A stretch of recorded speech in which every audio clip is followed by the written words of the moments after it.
Bonjour à tous, me voilà de retour sur la chaîne de Magic Mirror pour une vidéo que nous vous avions promis, 5 conseils et astuces pour réussir votre réécriture de la petite sirène en vue de l'appel à texte écaillé écume. Si vous tombez sur cette vidéo un peu par hasard, très rapidement, Magic Mirror est une jeune maison d'édition indépendante qui se spécialise dans les réécritures de contes de fées.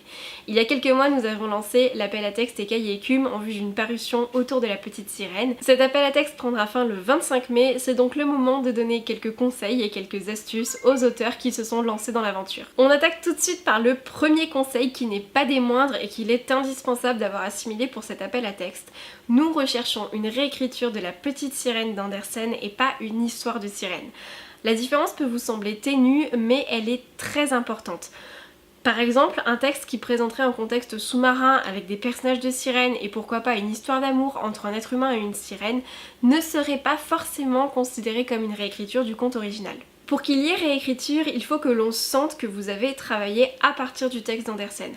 Alors ça va se jouer au niveau des thématiques traitées, au niveau des clins d'œil au texte original, au niveau des scènes emblématiques, des objets emblématiques aussi.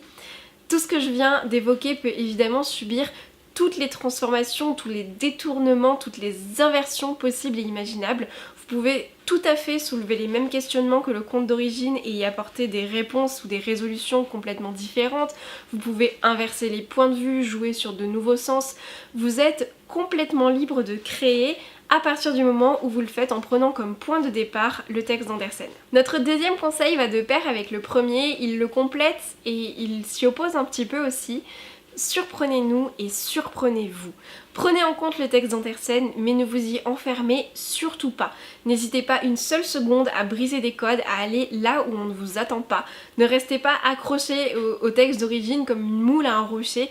Au contraire, servez-vous-en pour créer quelque chose de nouveau. Parce que ce n'est pas une mise en roman du conte que l'on cherche, mais bien une réécriture qui suppose donc un travail d'appropriation et de réinvention. Le troisième conseil va lui porter sur votre style d'écriture.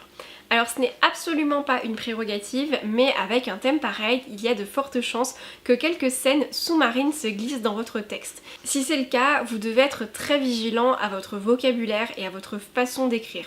Vous devez adapter votre plume en fonction du milieu dans lequel évoluent vos personnages. On ne se déplace pas de la même manière, on n'appréhende pas les choses de la même façon quand on est sous l'eau et quand on est sur la terre ferme. Et on veut vraiment sentir cette différence, on attend vraiment que vous travailliez votre style sur ce point précis. Le quatrième conseil va vous servir pour cet appel à texte, mais aussi pour toutes les soumissions de texte que vous allez faire dans n'importe quelle maison d'édition.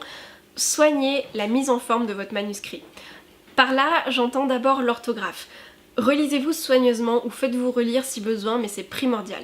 Alors bien sûr, des fautes d'inattention et des coquilles vont se glisser dans votre manuscrit, ça arrive à tout le monde, ce n'est pas très grave, et dans tous les cas, si votre texte est sélectionné, il passera entre les mains de correcteurs.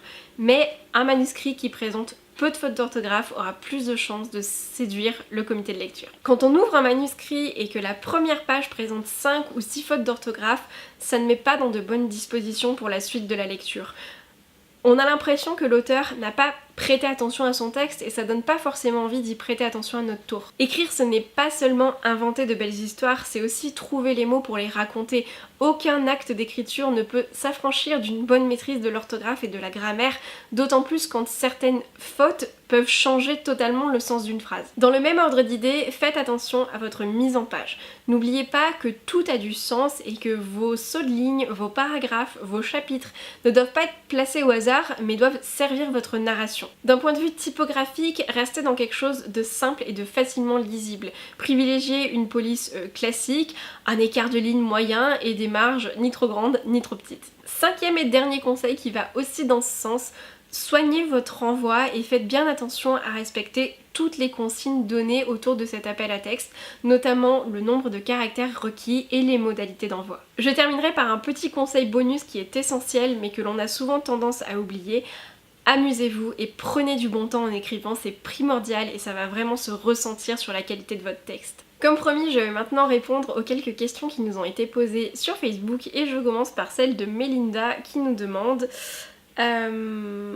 Du coup, la voix est-elle vraiment importante ou est-ce que ça peut être sur un personnage secondaire? Cette thématique doit être relativement importante dans votre texte, elle doit être traitée dans tous les cas, mais elle peut très bien être abordée à travers un personnage secondaire, il n'y a pas de souci avec ça. Deuxième question de Melinda, est-ce que en tant que conte, les scènes hautes sont autorisées?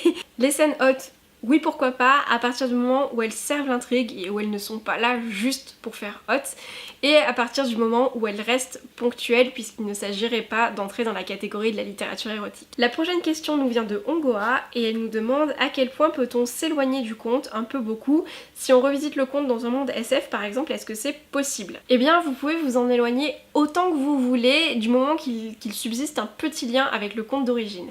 Nous, des petites sirènes dans des contextes SF, steampunk, post-apo ou même contemporain, on attend que ça. Et pour terminer, on a une flopée de questions de Lilliputienne qui nous demande: le rêve peut-il féconder avec le réel dans ce récit? Oui, bien sûr. La petite sirène peut-elle devenir un triton aux formes floues et l'homosexualité peut-elle avoir une place dans un trouble identitaire? Bien évidemment, c'est le genre de nouvelles pistes de réflexion que vous pouvez intégrer à votre texte. Peut-on écrire notre texte en changeant de point de vue? Tout à fait. Les 3 points d'accroche sont bien la sirène, le chant et la conquête amoureuse.